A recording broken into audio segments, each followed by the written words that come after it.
Veće penzije možda od oktobra, sigurno od novembra, plate od januara, stabilna energetska i monetarna politika i neuvođenju sankcija Rusiji. Ukratko su poruke predsjednika Vučića sa sinoćnjeg obraćanja naciji. Vlada Srbije do sredine avgusta.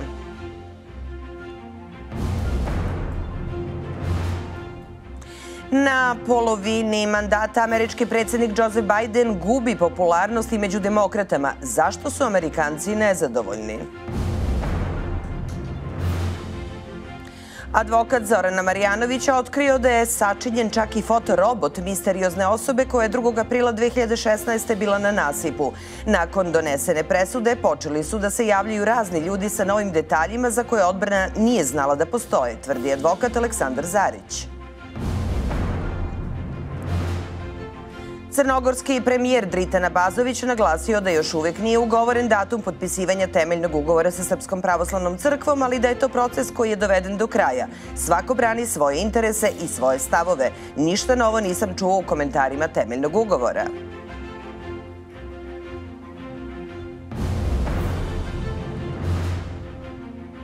Dogovor bi trebalo da usledi tokom telefonskog razgovora državnog sekretara Sjedinjenih Američkih Država Antonija Blinkena i šefa ruske diplomatije Sergeja Lavrova. Ministarstvo pravde Sjedinjenih Američkih Država je protiv plana šefa Bele kuće.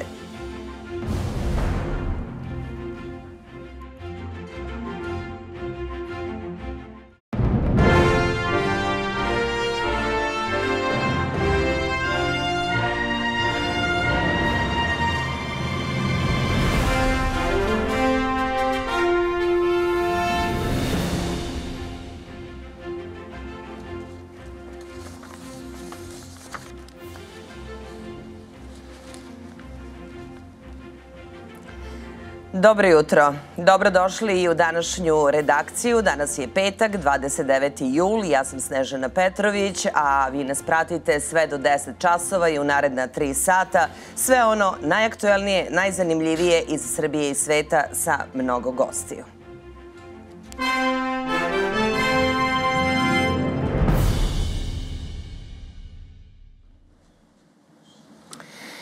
A do 10 sati, između ostalog, i ove teme. Predsjednik Srbije Aleksandar Vučić najavio je veće plate i penzije, i to penzije već od oktobra ili novembra, plate od 1. januara naredne godine.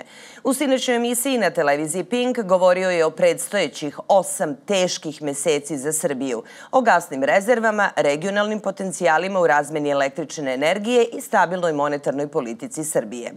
Ono što je problem, kaže predsjednik, je nedostatak novca na međunarodnom tržištu koji se nudi po visokim kamatnim stopama. Govoreći o daljim pregovorima na relaciji Beograd-Priština, izrazio je sumnju da će to biti moguće sve dok je u mandatu Aljbin Kurti.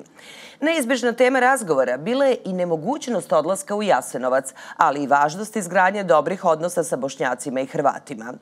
On je odbio da licitira imenima ministara i mandatarom, ali je ranije najavljeno da će se za 12 dana znati njegovo ime. To bi značilo da će nova vlada Srbije biti formirana do sredine avgusta.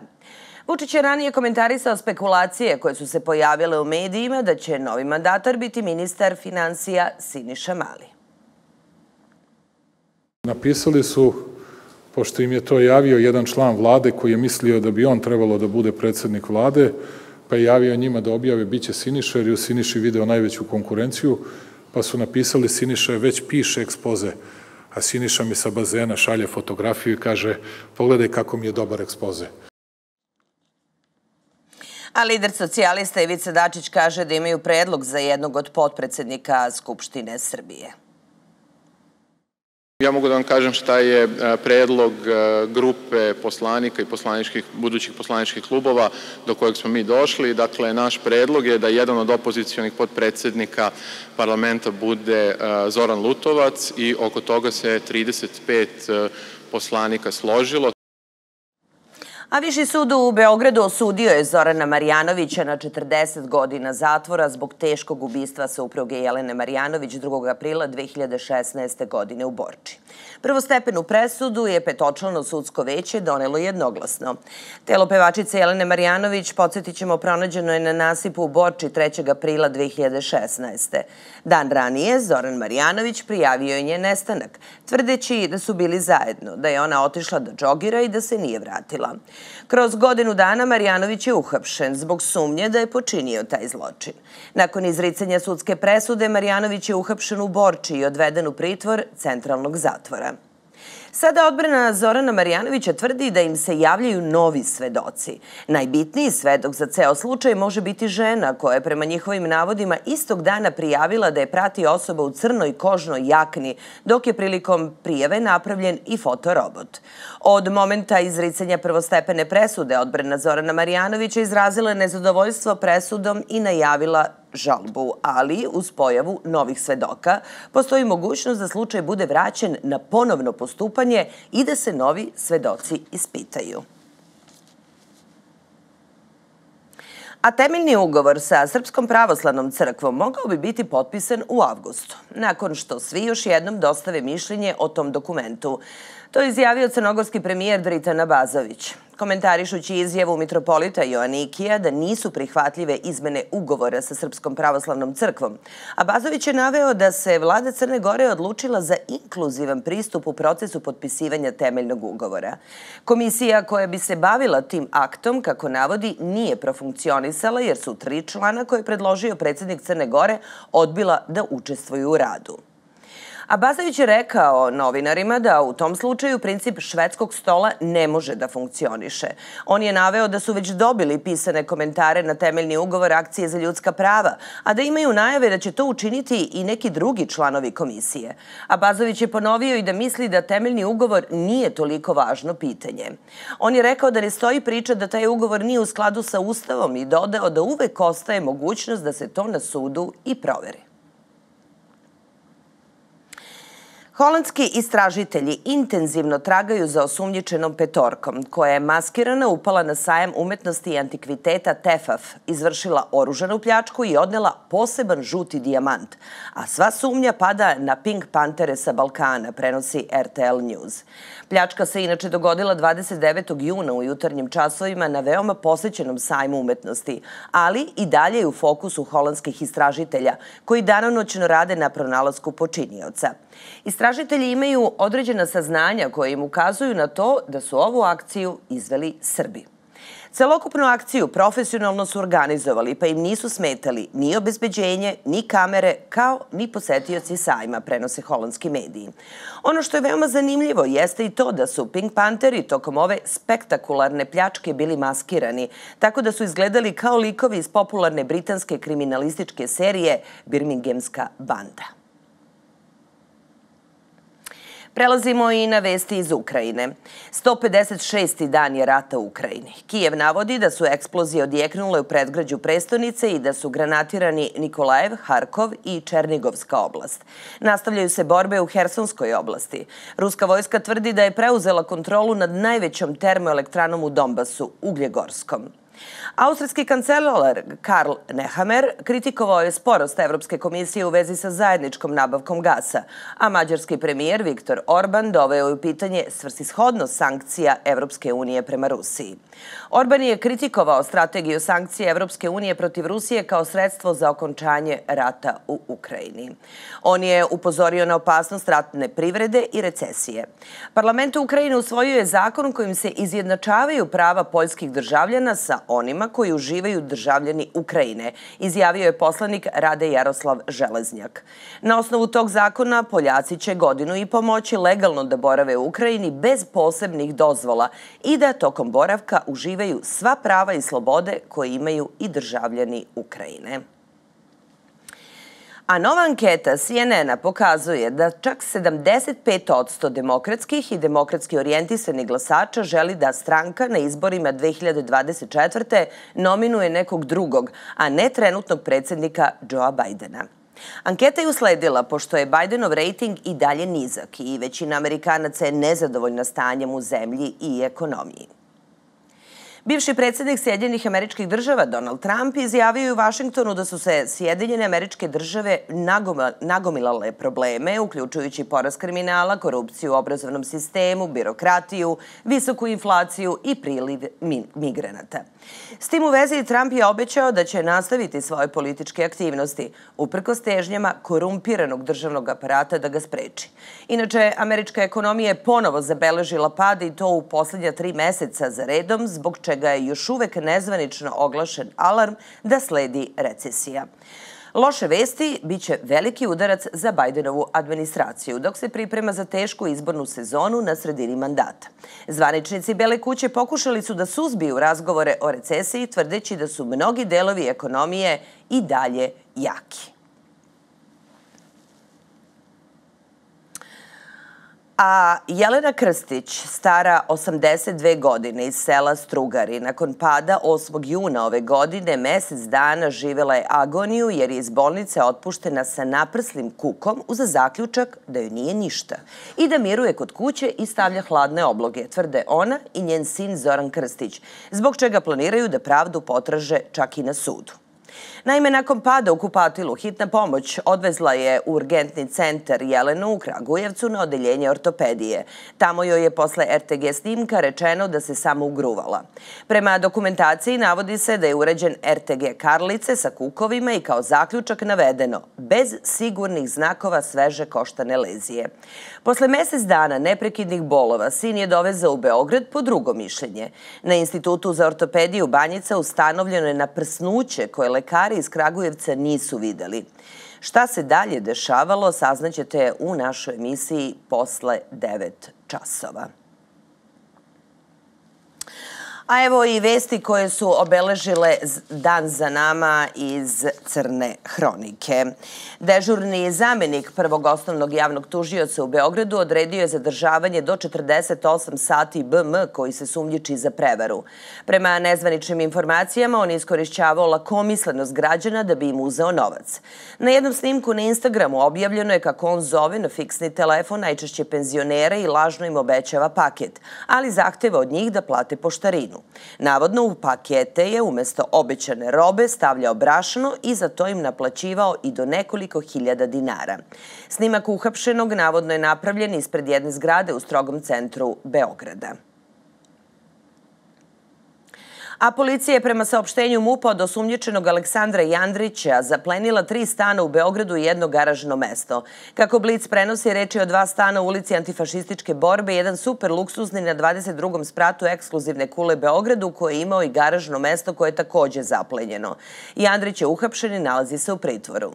Policija u Zrenjaninu uhapsila je SŽ iz tog grada zbog pokušaja ubistva partnerke, saopštilo je Ministarstvo unutrašnjih poslova. Kako se navodi, sumnja se da je SŽ u sredu oko 18:30 u kući u Zrenjaninu nakon verbalne rasprave više puta nožem ubao nevenčanu suprugu. U urgentnom centru Zrenjaninske bolnice ženi su konstatovane teške telesne povrede opasne po život. Po nalogu zamenika višeg javnog tužioca SŽ određeno je zadržavanje do 48 sati, nakon čega će uz krivičnu prijavu biti priveden tužilaštvu u Zrenjaninu. Pljačka je izvedena u aprilu, tako što je terencem kojim je upravljao uhapšeni Srbin polomljen izlog zlatare, međutim pakleni plan Pink Panthera, kako su ih okarakterisali tamošnji mediji, propao je pošto se džip zaglavio pa su morali da pobegnu bez plena. Nastavlja se potraga za još dvojicom. Nemački mediji navode da je uhapšeni Pink Panther iz Srbije od ranije poznat policiji pošto je 2017. bio umešan u sličnu provalu. Tada je sa ukradenim Audijem pokušao da provali kroz izlog zlatare u jednom kompleksu u Nemačkoj. Ni to što je na autu imao nekakvu vrstu ovna za probijanje nije mu bilo od pomoći jer ni ta provala nije uspela. Evo i vesti iz sporta. Ivica Ilijev pokupio je svoje stvari iz kancelarije u Humskoj i tako postao bivši sportski direktor Partizana. Na toj funkciji proveo je 7 godina, a ovo mu je drugi put da podnosi ostavku. Ilijev je naveo da se radi o privatnim razlozima, ali je svima jasno da je kamen spoticanja trener Ilija Stolica, jer on nije bio za njegovo dovođenje, još manje da posle 2 remija na početku prvenstva ostane na klupi. Za vreme svog mandata Ilijev je umeo da pogodi sa pojačanjima koje je često nazivao bombama. Neka su zaista eksplodirala, ali je bilo i onih koje su ostala ćorci. Trener Partizana Ilija Stolica negirao je da su postojali bilo kakvi sukobi sa bivšim sportskim direktorom crno-belih Ivicom Ilijevim. On je na konferenciji za štampu pred meču u Novom Pazaru izjavio da su te priče neistinite i da se na njih ne osvrće. Na pitanje o njegovoj smeni nakon 2 kiksa na početku prvenstva imao je više nego zanimljiv odgovor. Ne znam ko je krenuo da me smenjuje, baš dobijam podršku na 1000 strana. A srpski fudbaler Luka Jović doživeo je pravi preporod u dresu Fiorentine. Bivši napadač Real Madrida na pripremama je postigao 7 golova na 3 utakmice i oduševio navijače tima iz Firence. Jović je govorio o ambicijama u novom klubu i istakao da mu odgovara što trener Vincenzo Italiano forsira napadački fudbal, što njemu odgovara, i dodao mu je trebalo da radi sa takvim trenerom jer veruje u njegove kvalitete. A vrućine su izgleda za nama. Od jutros je prilično sveže, pa se i lakše diše. A evo šta nas čeka u nastavku dana. Sa Mediterana dolazi topli vazduh i podiže temperaturu za 3 do 4 stepena. Danas će u Srbiji biti pravi vreli letnji dan. Jutarnja temperatura od 20 do 22 stepena, a najviša dnevna od 33 do 37. U subotu stiže na oblačenje s kišom, pljuskovima i grmljavinom sa severa i zapada, a do kraja dana će se proširiti i na ostale krajeve. Sa svežijim vremenom stiže i hladnija vazdušna masa. Prvi dan vikenda biće koliko toliko toplo, a nedelja ponovo za nekoliko stepeni svežija. Biće suvo u celoj zemlji. Očekuju nas prijatnije noći, pa će ovakva temperatura najviše pogodovati hroničnim bolesnicima. Od 3. avgusta kreće novi toplotni talas koji će potrajati negde do sredine avgusta uz porast temperatura sa vrednostima preko 35 stepeni. Nastojite da rasladite prostor u kom živite, preporuka je lekara. Idealno bi bilo da sobnu temperaturu održavate ispod 32 stepena danju, a 24 stepena noću. To je posebno važno za decu, osobe starije od 60 godina ili osobe sa hroničnim zdravstvenim problemima. Koristite hladni noćni vazduh da rasladite svoj dom. Ako je moguće, otvorite sve prozore ili podignite roletne tokom noći i ranih jutarnjih sati kada je spoljašnja temperatura primetno niža. Čuli ste i dragocene savete, naravno pridržavajte ih se, a kao što rekoh, verovatno ćemo narednih dana malo lakše disati u odnosu na prethodni period. Vreme je da prelistamo i da pogledamo šta se nalazi na naslovnoj strani današnjeg izdanja Kurir. Zlo se vratilo. Kakva majka, takva ćerka. Ćerka Madeleine Albright ulaže 237 miliona evra u lažnu državu Kosovo. Agencija Millennium Challenge Corporation, na čijem čelu je Alice Albright, investiraće novac u energetsku stabilnost na Kosovu, a dil su sklopili Kurti i Osmanijeva tokom posete Sjedinjenih Američkih Država, o čemu smo govorili u našem jučerašnjem jutarnjem programu. Sinoć ste mogli da čujete i poruke predsjednika Aleksandra Vučića, koji je najavio do kraja marta za nas u državi je vanredno stanje. Narednih 8 meseci teških za Srbiju sledi. Ali mnogo lepše i optimističnije vesti su svakako da plate u javnom sektoru rastu od 12,5 do 14, a penzije od 9,6 do 10%, i to već od oktobra, odnosno novembra, a plate u januaru 2023. Velika tragedija dobila epilog, uloga medija. Kurir je ponosan što je doprineo da se razreši jedan od najmonstruoznijih zločina, ubistvo Jelene Marjanović. Naravno, jer je Kurir od prvog dana krajnje objektivno i pravovremeno izveštavao o ovom slučaju, pa sve do danas. Dakle, Kakva je uloga medija u ovom slučaju, a Kurir s ponosom može da kaže da je izveštavao na pravi način i onako kako bi i trebalo po svim novinarskim kodeksima. I naravno važno upozorenje i o drumskoj mafiji, divlja šlajp služba ponovo hara putevima, o tome i u današnjoj redakciji opširnije, tako da nemojte propustiti ni da nas gledate, a ni da čitate današnji Kurir koji donosi samo najaktuelnije teme. A evo šta vas od tema očekuje u prvom satu današnje redakcije.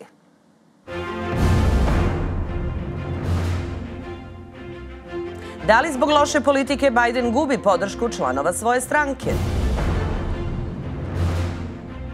Na koji način možete sprečiti zloupotrebu kreditnih kartica, a kako sačuvati podatke?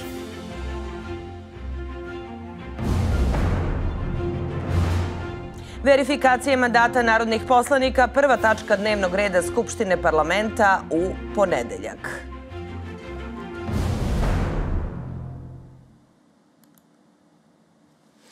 Tako je. A među izbori u novembru daju Amerikancima priliku da svake 2 godine preurede sastav Američkog kongresa i u Senatu i u predstavničkom domu.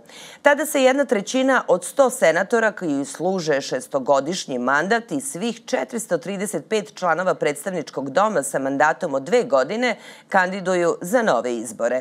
Među izbori koji se održavaju u parnim godinama, u drugoj godini predsjednikovog 4-godišnjeg mandata obično se smatraju barometrom popularnosti većinske stranke među biračkim telom. Nedavne ankete pokazuju da bi bivši predsjednik Donald Trump pobedio predsjednika Joea Bidena ako bi predsjednički izbori bili održani danas.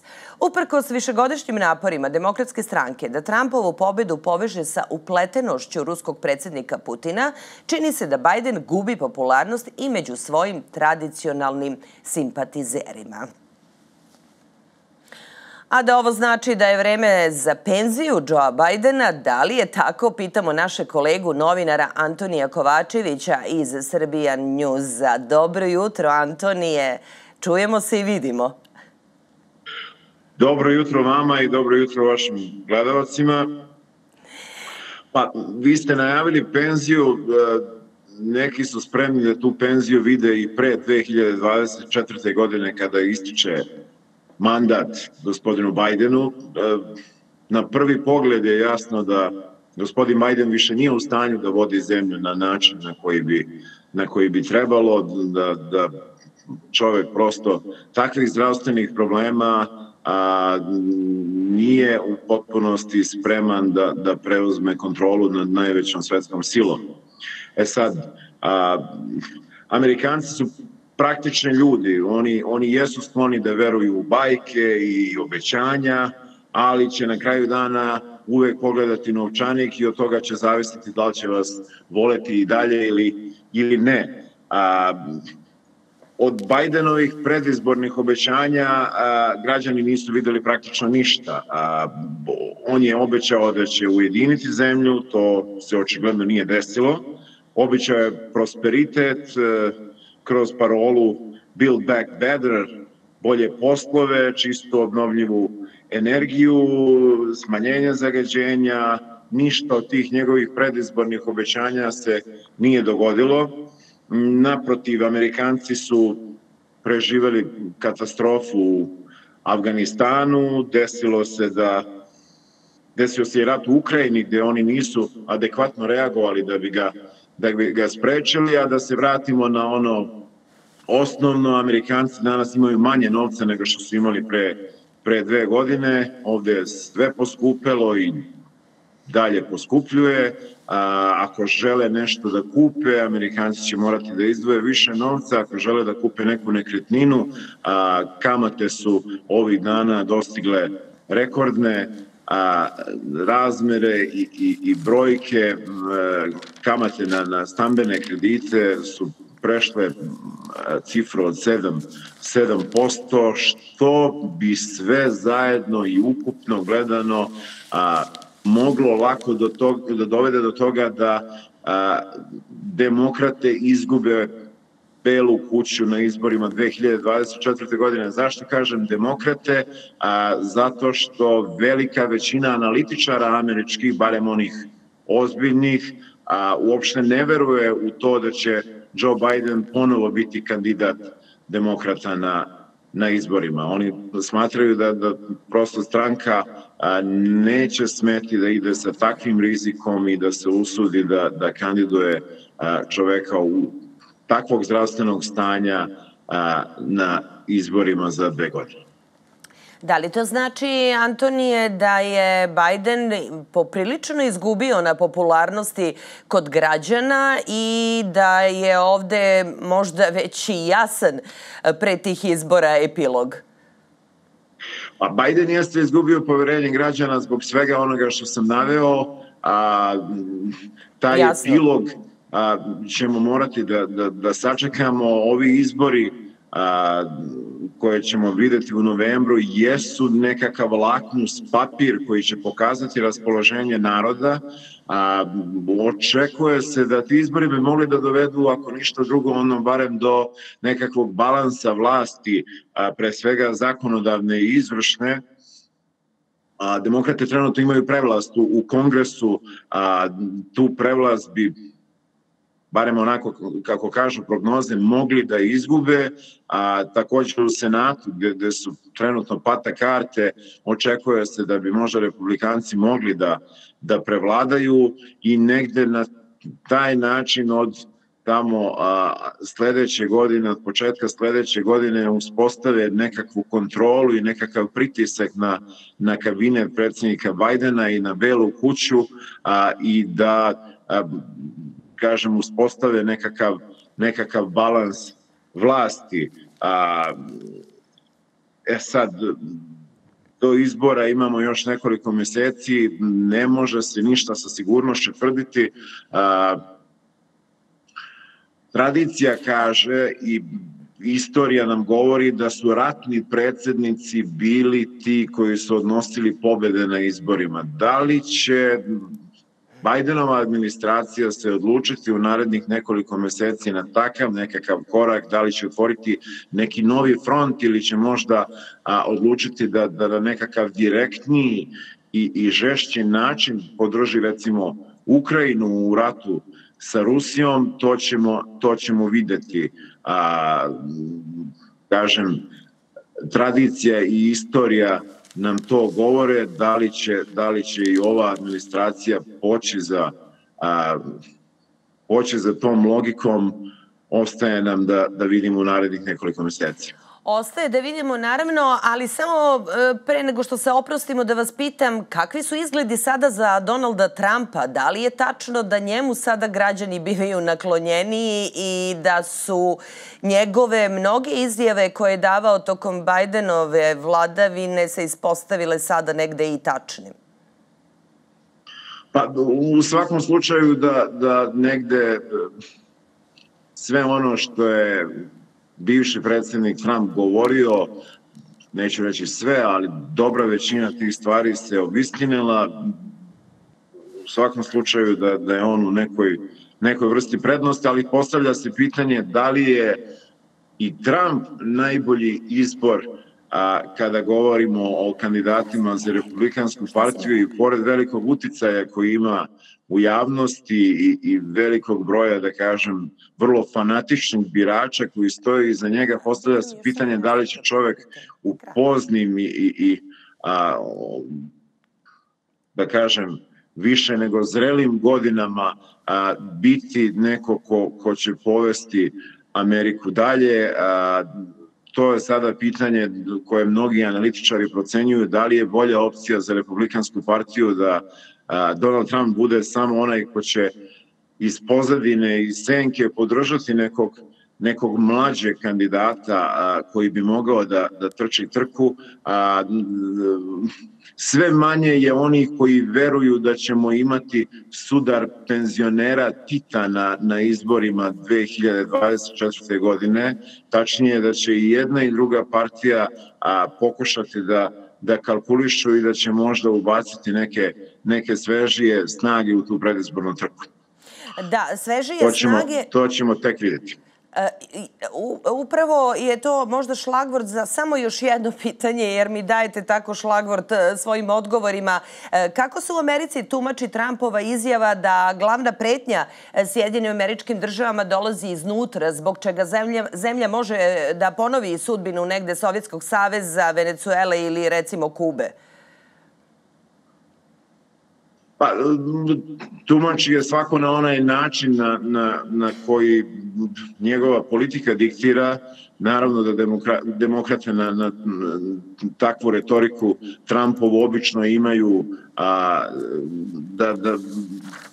nešto da ponove u onom smislu u kome su ponavljali i prethodnih godina, da povežu Trumpa sa Putinom i na podsjete na onu priču koja se pokazala kao netačnom da je Putin i ruske službe i generalno država uticale na izborni proces 2016. godine kada je Trump pobedio na izborima.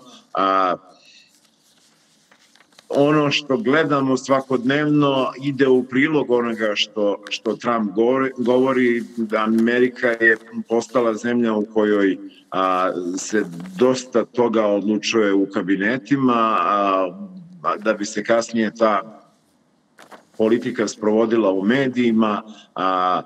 Da li je to nešto što na duže staze pije vodu, to ćemo tek videti. Amerika se u svakom slučaju značajno promenila od te 2016. godine na ovamo. Amerika više nije zemlja, da kažem, jednoumlja.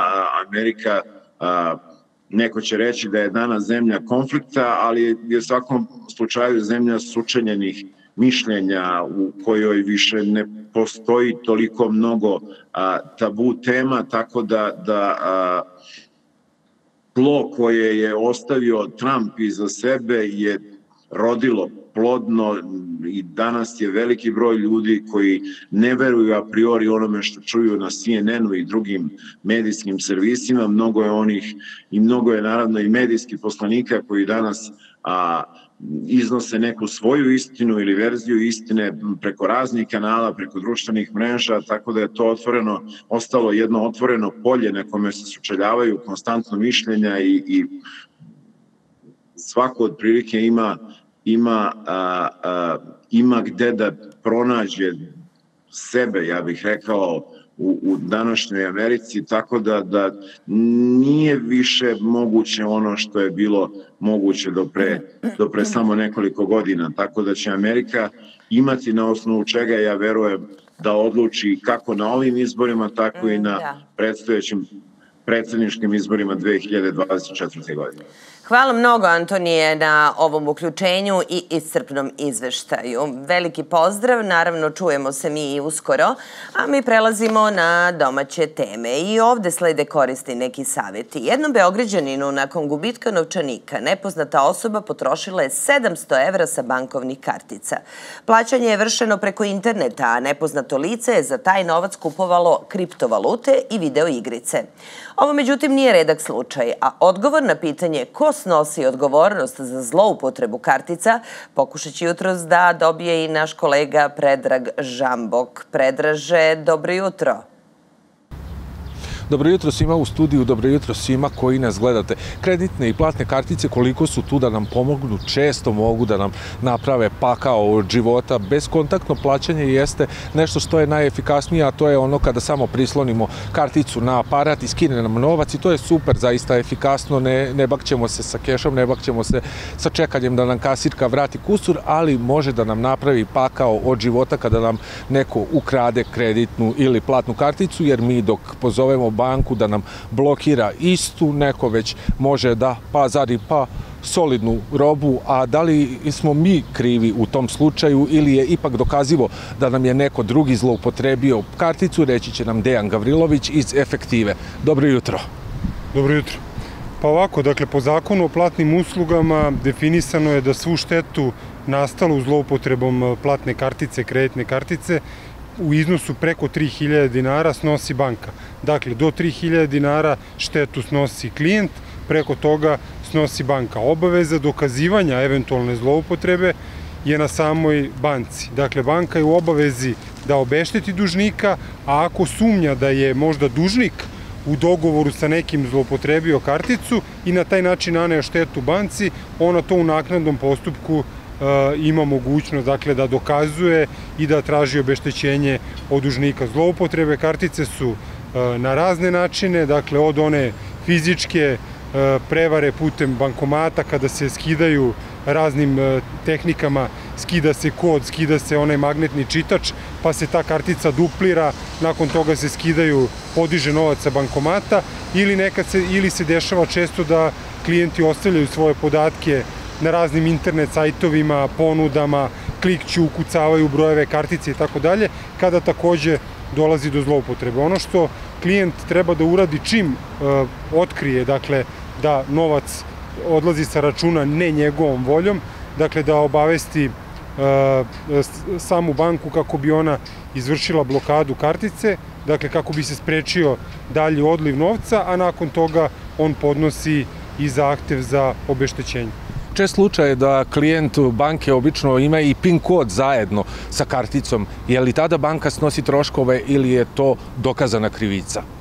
Pa to je stvar koja se dokazuje u nekom naknadnom postupku. Naravno, ako dužnik karticu ne čuva, ne upotrebljava na propisan način i on uzrokuje tu štetu i banka dokaže, dakle, da je on uzrokovao štetu, onda postoji mogućnost da mu banka onaj novac koji je podignut sa računa i ne nadoknadi. Ali to, kažem, to ide u naknadnom postupku.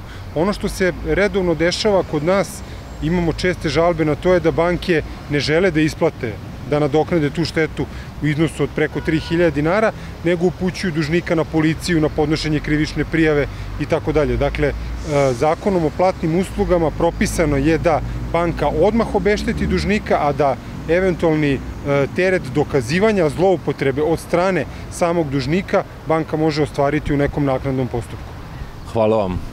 Čuli ste zaista korisne informacije za ovo, čak ni ja nisam znao, a ukoliko upravo sada držite PIN kod negde uz kreditnu karticu, razdvojite ga, jer ipak možda u tom slučaju banka može da dokaže da ste ipak vi krivi. Studio?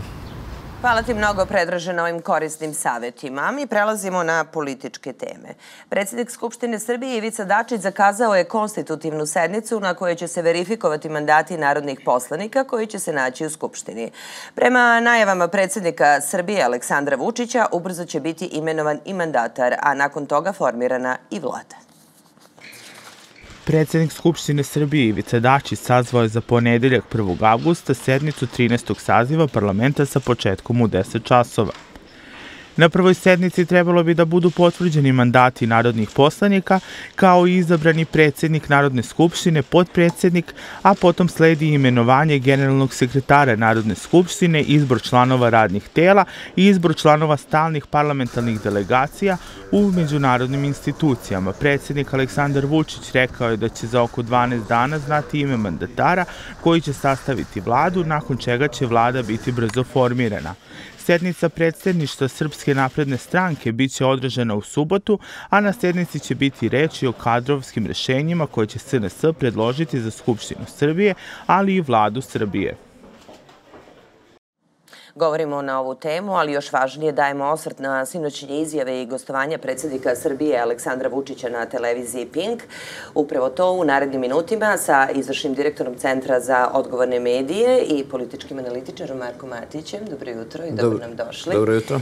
I doktorom Zoranom Milosavljevićem, iz Instituta za političke studije. I vama dobro jutro i dobrodošli. Govorit ćemo naravno i o formiranju i sastavu nove vlade i konstitutivnoj sednici u ponedeljak, ali ja bih pre toga zaista da se osvrnemo na sinoćnje gostovanje i obraćanje predsjednika Vučića. Nimalo optimistične najave, posebno za narednih 8 meseci od avgusta do marta, imajući u vidu vanredno stanje, ali ajmo na početku, koji je generalno vaš najjači utisak iz sinoćnjeg obraćanja? Pa, pazite, stanovništvo naše, ako se hoćemo prisjetiti od 2012. godine, kako je bilo do tada i kako je danas.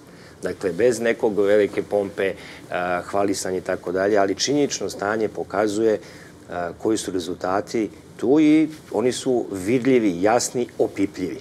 Znači, nema retorike kao što je bilo u prethodnom periodu, kažem, do 2020. godine, bit će ovakvo, pa će onda biti bolji standard i tako dalje. Dakle, situacija od 2012. do sada je totalno, dijametralno drugačija.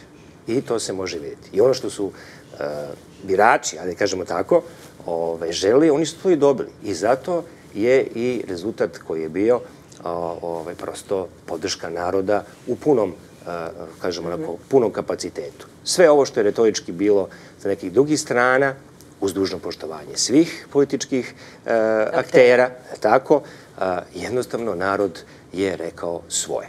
I ja mislim da je to najbolji opis. E sada, gde bi Srbija mogla da bude i gde će biti sa ovakvim načinom, znači nastavkom vođenja države, prosto tek možemo da očekujemo da će biti bez ovih, da kažemo, izazova, da nisu ovakvi izazovi, gde bi Srbija bila sa ovakvim vođstvom. Ali imamo i onu drugu stranu, postoje tu i neke drugi akteri koji ne dozvoljavaju da Srbija bude bolje nego što sa svojim trudom da može da postigne mnogo bolje rezultate. Akteri spolja ili iznutra? Spolja. Spolja, ali naravno ne možete ni vi ništa učiniti spolja ako nemate svoje sateliti iznutra. I to je ono što želim da napomenem i to je ono zašto Srbija, kad se pitaju, pa Srbija nije baš tako kako se govori. Jeste, ali taj otpor gde vi postižete rezultate u ovakvim izazovima, pazite, a imate konstantne dnevne zamke da vas neko zaustavi, to je tek jedan rezultat koji mnogi ne bi postigli. Dakle, šta hoću da kažem, tim bi zaključio, bili bi, uz dužno poštovanje svih zemalja, mnogo bolji i mnogo u boljoj poziciji, recimo, nego jedna, recimo, Švajcarska. Mi imamo takvih kapaciteta, ali nam nisu ti akteri dali da se mi u punom kapacitetu razvijemo i zato uvek kada krene Srbija ovakvim putem, neko uvek zakači veliku težinu, velike tegove i vuče nas dole. Međutim, opet su rezultati jednostavno pokazani i idemo dalje. Dakle, rezultati. Gospodine Matiću, evo, sad smo dali možda i jedan šlagvort da nije ovih novonastalih geopolitičkih okolnosti, ali one su, nažalost, tu. Međutim, ako pogledamo, evo, predsjednik je najavio, rekoh malo pre, tih teških, izuzetno teških 8 meseci za Srbiju, ali i pored toga je najavio dve ključne stvari, povećanje plata i povećanje penzija. Već od oktobra, odnosno novembra, plate od januara. I to nimalo zanemarljivo. Penzije čak odnosno od 19,3%. Šta to govori? Predsjednik Republike je sinoć kao odgovoran političar i državnik bez ikakvog ulepšavanja, dakle iskreno i otvoreno poručio građanima da su vremena pred kojima se nalazimo i u kojima se već sada nalazimo veoma izazovna, da neće proći to bez posledica, da nećemo moći da prođemo kroz to, a da ništa ne osetimo, ali s druge strane poručio jasno da nema mesta panici, da mi imamo državu koja je u poslednjih 10 godina pažljivo građena na čvrstim temeljima, dakle koja je finansijski stabilna, politički stabilna, koja ekonomski napreduje i dakle nema mesta panici, ali svakako morat ćemo svi da damo svoj doprinos prevazilaženju ove situacije, ove svetske oluje kroz koju prolaze sve zemlje sveta, pa i najveće i najmoćnije države, ali ovdje dakle nije pitanje da li ćemo osetiti neke posljedice, već je pitanje da li ćemo kroz ovu oluju naš državni brod da provedemo sa malim, minimalnim oštećenjima ili ćemo da potonemo. Naravno, nećemo potonuti, to je jasno, ali svakako država pokazuje svoju snagu i kroz ovo povećanje koje ste pomenuli, i penzija i plata. Dakle, država daje svoj doprinos, pomaže građanima, pre svega u onoj najugroženijoj kategoriji građana, to su penzioneri, to su ljudi koji ne mogu da rade dodatni posao, to su ljudi koji egzistencijalno zavise od penzija koje, da se ne lažemo, nisu dovoljne u ovoj situaciji da većina ljudi preživi. Svi imamo majke, očeve, znamo kako oni teško sastavljaju kraj s krajem, ali bez obzira država pokazuje jasnu nameru da je tu, da će da im pomogne i da ćemo svi zajedno kao kolektiv, kao nacija kroz ovo sve što nam predstoji proći na najbolji mogući način sa najmanjim mogućim gubicima. sa najmanjim mogućim gubicima. Međutim, predsjednik je tu ukazao, apropo, gospodine Milosavljeviću, vaše priče, da nam nisu dozvolili ti isti akteri da se razvijemo onako kako bismo mogli shodno našim potencijalima. Predsjednik se također sinoć osvrnuo pre svega na region, gde je rekao da ga plaše ga i izjave, ali ponovo i ta ratno-hušačka retorika Bakira Izetbegovića i celokupno stanje u Bosni i Hercegovini. Nije hteo da se osvrće na Hrvatsku, njihove izjave, nedavnu zabranu njegove posete Jasenovcu, već samo da treba da imamo odgovoran odnos prema našim državljanima hrvatske nacionalnosti, ali se osvrnuo i na Aljbina Kurtija. Koliko god ga ko shvatao neozbiljno, čuli smo sinoć da ne bi trebalo tako, već upravo da se obratimo njihovim mentorima, da ih zamoli, kako je rekao, da negde obuzdaju, drugim rečima, Kurtija. Sad, koliko ta regionalna priča može također biti jedan od velikih izazova u narednom periodu? Pa regionalna priča se diktira upravo iz tih centara. Ako hoćemo i sa privremenim predsjednicima u našoj južnoj pokrajini, vidimo da su bili u Vašingtonu, vidimo da su vezali koje kakve ugovore o energetskoj bezbednosti. Ja sam postavio pitanje o čijoj energetskoj bezbednosti i ko ulaže dole u našu južnu pokrajinu. Čuli smo. Jasno je to sve. Čuli smo dva ključna imena. Jasno je. Alice Albright, ćerka Madeleine Albright i Antony Blinken, koji su upravi direktora kompanije koja je potpisala ugovor sa Prištinom. Sve je to tako kako je, ali ja uvek postavljam pitanje čije je to teritorija, čiji su to energenti, zapravo ono što nije urađeno ni minimalno, a to je da dođe do nekakvog dijaloga koga više nema.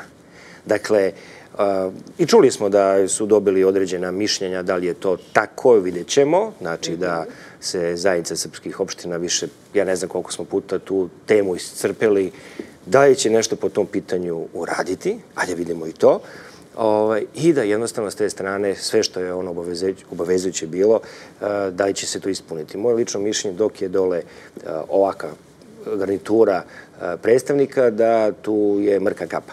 Ali vidjet ćemo, znate kako, sve zavisi od tih aktera da li će oni stvarno izvršiti pritisak. Ako oni stvarno to žele, oni bi danas u ovom trenutku promenili i svoje ponašanje i jednostavno bi to ispunili. Tako da sve zavisi od tih satelita koji su ih dole instalirali i jednostavno nije mi jasno samo jedna stvar. Dokle će se ovako ići? Šta ovime pokušavaju da postignu? Dakle, sve stalo, nema dijaloga, ne može se ovako držati situacija u neizvesnosti do kraja. Dakle, da li čekaju, hoću kazati, nešto novo da se desi, pa da onda se stvore potrebni uslovi da se tamo u njihovu korist to reši, a nažalost, ne bih želeo da govorim na našu štetu, to ćemo da vidimo. Dakle, zašto se ovako dugovlači, zašto do sada nije se reagovalo. Ali ono što želim isto da kažem, ovo što je urađeno sa ovakvim pritiscima i ovakvi rezultati koji su postignuti, zapravo je samo rezultat ne samo našeg, da kažemo, posvećenosti, miru, bezbednosti, nego jednom teškom radu. Znači, mi smo radili, onako koliko je državno rukovodstvo radilo, pa da nije svih ovih izazova i svih ovih zamki o kojima sam govorio, to bi mogli da multiplikujemo, ne znam sa koliko, sa 3 što se tiče uspeha. Ali uvek je tu neko telo, ja kažem opet to spoljno, koje veoma pomno prati svakodnevni naš napredak, sve ovo što državni vrh radi i jednostavno pokušava na neki mogući način da to uspori. Jer da nije tako, mi bi se mnogo brže razvijeli, imali bi totalno drugačiju politiku koju bi vodili uz pomoć naših partnera, kako oni to kažu, a sve ono što je pokušavano u regionu, što kažemo. Mnogi su bili projektovani da budu mnogo uspešniji nego Srbija. I to se nije desilo. I to je najveći poraz tih ljudi. Znači, i pored svega što su oni projektali dali, ali kažemo, podršku tim zemljama u regionu, nisu uspeli. Srbija je ovakvim rukovodstvom uspela. Zato je to takav problem sa nama koji nemo mi, ni sa kim ne s nama i zato nas koče. Da. Gospodin Milosavljević je sad napomenuo, zahvaljujući rezultatima državnog rukovodstva koje je radilo. A da li su svi podjednako radili? Drugim rečima, šta očekujete do sredine avgusta, bar kako je najavljeno, do tada bi trebalo da bude formirana nova vlada, dakle mnogo pre isteka onog krajnjeg roka. Da li očekujete možda više ili veći broj novih imena ili da će ipak se odlučiti na predsjednik da zadrži one koji su dobro radili. I naravno svi se slažu u tome da će to biti vlada kontinuiteta s obzirom na državnu politiku do sada. Tako, u političkom smislu biće vlada kontinuiteta. Jasno je da će ona da nastavi politiku prethodne vlade. Na kraju krajeva iza te politike kao vrhovni politički autoritet stoji sam predsjednik i jasno je da će vlada nastaviti na tom magistralnom pravcu da vodi svoju politiku. S druge strane, ja znam da je javnosti su mnogo najzanimljivija imena, a to je suštinski politički. Ako gledate sa stanovišta političkog procesa, najmanje važno. Najmanje je važno i to da li će biti formirana za 10, 12 ili 15 dana, kao što ste rekli, da li će, naravno da će biti formirana u roku, ali taj rok nije do 15. avgusta. Dakle, od suštinske važnosti je da ta vlada bude dobro koncipirana, da ministri koji su dobro radili svoj posao ostanu tu, da oni koji nisu zadovoljili budu ili sklonjeni na neke druge pozicije ili jednostavno da ustupe mesto ljudima koji imaju više energije, imaju više znanja i više snage da sprovedu. Jer, kažem, malo pre smo pričali, ne nalazimo se uopšte u eri u vremenu kada možemo sebi da dozvolimo taj luksuz da eksperimentišemo, da dajemo drugu šansu ljudima koji nisu uspjeli da urade svoj posao. Dakle, pred nama su, predsjednik je rekao, 8 veoma izazovnih meseci, a ja se bojim da će ih biti i više od 8. Dakle, moramo da imamo u vladi ljude koji će biti u stanju da se nose sa izazovima sa kojima ćemo se suočiti. I ja ću samo još da se osvrnem i na situaciju u regionu o kojoj smo malo pre pričali. Dakle, kada je počeo rat u Ukrajini, mi smo upozoravali da će iz Sarajeva, Prištine i Zagreba prema Srbiji, pa čak i iz Podgorice, biti veoma, veoma mnogo pokušaja da se njihovi interesi ostvare na račun Srbije.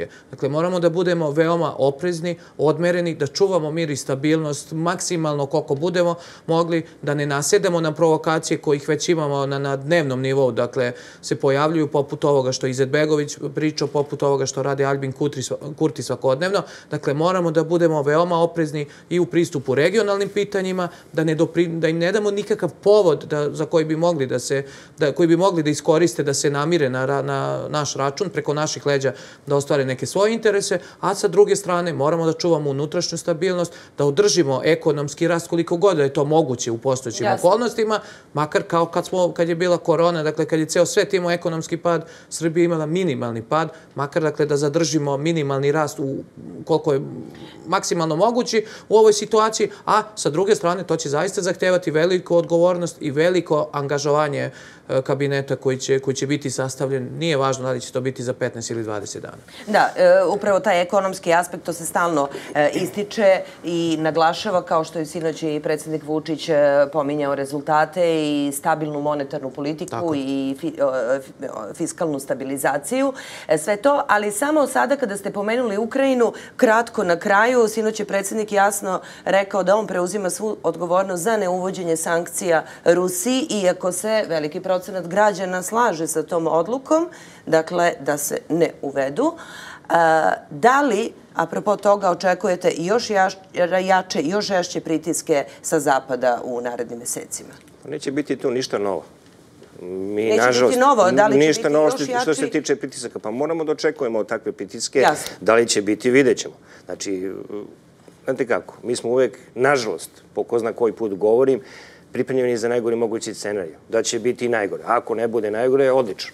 Znači, nažalost, mi smo to tako samo mogli da očekujemo u prethodnim decenijama u odnosu prema našoj državi. Što se tiče sankcija i svega ostalog, mislim da smo i tu temu toliko prešli puta. Dakle, mi se vodimo nacionalnim interesima. Da li je nečija želja da mi nešto uradimo, tako dalje? Znate kako ja to gledam? Direktno mešanje u politiku jedne države, što je nedopustivo. To je nedopustivo. Dakle, ne može niko nikome da naređuje kako će voditi svoje nacionalne interese. Dakle, mi vodimo svoju politiku, štitimo svoje interese, kao što uz dužno poštovanje gospoda štiti svoje interese. Da li oni to govore zbog nas kao da nam misle dobro. Ne, govore zbog njih, jer oni i samim tom retorikom misle o sebi. Ali evo da dam jedan primjer, apropos kolege, naravno, kolege, ovo što smo rekli se tiče situacije i regionalnog dela. Ajde samo da podsjetimo naše građane koje države u regionu, uz dužno poštovanje svima, opet ponavljam, su profitirale na našoj nesreći u raspadu Jugoslavije. Dakle, uništavanju naših institucija, firmi, znači svi su oni profitirali i svi su oni ušli u saveze, ove ili one, a mi smo jednostavno, eto, prošli sve i svašta i na kraju, evo, i dalje nekako se borimo. Na današnjem gostovanju